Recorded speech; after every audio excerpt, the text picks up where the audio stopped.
बिस्मिल्लाहिर्रहमानिर्रहीम। फजर की सुन्नतों के बारे में एक क्लिप वायरल हो रहा है। उसमें एक मसला बताया गया है। बाज हनफी लोग उससे कंफ्यूज होते हैं। क्लिप सुनिए। अस्सलाम वालेकुम दोस्तों, फजर की नमाज में अक्सर हम मुसलमान ये गलती करते हैं। ये मुफ्ती साहब की वीडियो देख लो और सबके साथ शेयर करो कि ये गलती कभी फजर की नमाज में कोई ना करे। की नमाज में लोग दाखिल होते हैं और सुन्नत फजर से पहले जो है उसको अदा करते हैं और वो चीज अच्छी है, मगर गड़बड़ी और परेशानी की बात यहाँ पर होती है जब नमाज फर्ज कायम हो जाती है, यानी कि फजर की इकामत, फर्ज नमाज की इकामत हो जाती है, तो बाज लोग आकर नमाज चलते हुए भी पहले 2 रकात सुन्नत पढ़ने पे ठहरते हैं। हालांकि रसूलुल्लाह सल्लल्लाहु अलैहि वसल्लम फरमाए, इदा उक़ीमतिस्सलाह फला सलात इल्ला अल-मक्तूबा। जब फर्ज नमाज कायम हो जाती है, ठहर जाती है, तो कोई नमाज काबिल कबूल नहीं उस वक्त सिवाय जो फर्ज हो रही है। तो इससे मतलब क्या हुआ कि आपकी मेहनत भी जारी और अजर भी जारा और नबी सल्लल्लाहु अलैहि वसल्लम की मुखालफत भी हो रही है। तो यहाँ पर क्या करना चाहिए कि आप अपनी नमाज में अगर है तो आपकी नीयत से अल्लाह ताला जानता है कि आप 2 रकात पढ़ना चाहते थे, मगर इकामत होने के बिना पे आप नबी की हदीस पर अमल करके अपनी नमाज तोड़कर आप फर्ज नमाज में जुड़ जाइए। इसमें कहा गया है कि जब फजर की फर्ज नमाज हो रही हो तो उस वक्त सुन्नतें पढ़ना सही नहीं है। उस वक्त सुन्नतें छोड़कर फर्ज नमाज में शामिल हो जाना चाहिए। ये बात हनफी फिका के एतबार से सही नहीं है।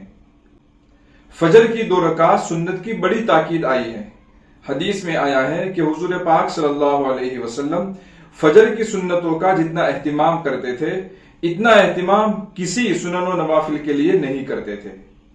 एक और हदीस में है कि फजर की 2 रकात सुन्नत मत छोड़ना, अगरचे घोड़े तुमको रौन डाले।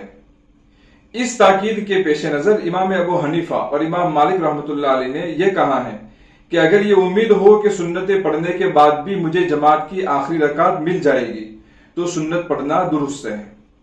इस तरह बहुत से जलीलुल कद्र सहाबा और ताबीन ने अमल किया है। अब्दुल्लाह इब्न अबू मूसा रहमतुल्लाह अलैह कहते हैं कि हमारे यहाँ हजरत इब्न मसऊद रदियल्लाहु अन्हु उस वक्त आए जब इमाम साहब फजर की नमाज पढ़ा रहे थे और उन्होंने फजर की 2 रकात सुन्नत नहीं पढ़ी थी, तो उन्होंने पहले सुतून के पीछे 2 सुन्नत नमाज पढ़ी। अबू उस्मान फरमाते हैं कि इब्ने अब्बास रज़ियल्लाहु अन्हुमा उस वक्त हमारे यहाँ तशरीफ लाए जब इमाम फजर की नमाज पढ़ा रहे थे और वो 2 रकात पढ़े हुए नहीं थे, तो इमाम के पीछे अलग होकर 2 रकात सुन्नत पढ़ी, उसके बाद जमात में शरीक हुए। हजरत अबू दरदा रज़ियल्लाहु अन्हु मस्जिद में उस हालत में दाखिल होते थे कि लोग फजर की नमाज में सफों में होते थे, तो वो मस्जिद के एक कोने में 2 रकात सुन्नत नमाज पढ़ते थे, फिर जमात में शामिल होते थे। हजरत हसन बसरी रहमतुल्लाह अलैह फरमाते हैं कि तुम लोग जब मस्जिद में इस हाल में दाखिल हो कि तुमने सुन्नत नहीं पढ़ी है तो 2 रकात पढ़ लो, अगरचे इमाम नमाज पढ़ा रहे हो, फिर इमाम के साथ जमात में शरीक हो जाओ। इस तरह की कई रिवायतें इमाम तहावी ने नकल की है। इन जैसी रिवायात की बिना पर फुकाहा ने यह लिखा है कि अगर फजर की जमात खड़ी हो और जमात के साथ आखिरी रकात बल्कि कायदे आखिरा भी मिलने की उम्मीद हो तो फजर की सुन्नत अदा करे, फिर जमात में शामिल हो। अलबत्ता फजर की सुन्नतें मस्जिद के बाहर सहन में पड़े, और अगर ऐसी कोई जगह न हो तो मस्जिद के किसी एक कोने में सफों से अलग होकर पड़े।